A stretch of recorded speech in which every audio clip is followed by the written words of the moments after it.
32 గణపతుల వివరాలు తెలిపే కార్యక్రమానికి స్వాగతం. వరద గణపతి.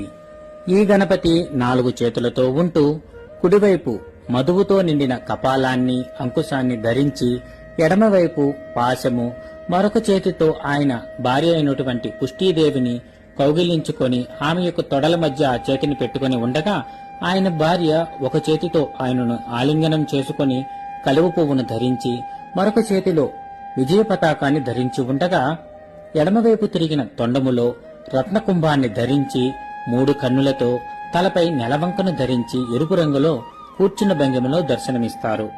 ఈ గణపతిని ఆరాధించడం వలన ఎటువంటి వ్యసనాల నుండైనా సరే విముక్తి కలుగుతుందని, శారీరక మానసిక ఆరోగ్య సమస్యలు తీరుతాయని చెప్పబడి ఉంది. గణపతి జన్మ నక్షత్రమైన హస్తా నక్షత్రము రోజున ఈ కింది మంత్రాన్ని అనుష్ఠానము చేసి పత్రితో పూజ చేసి అన్ని రకాల ప్రసాదాలను అలానే తేనెను సమర్పించాలి.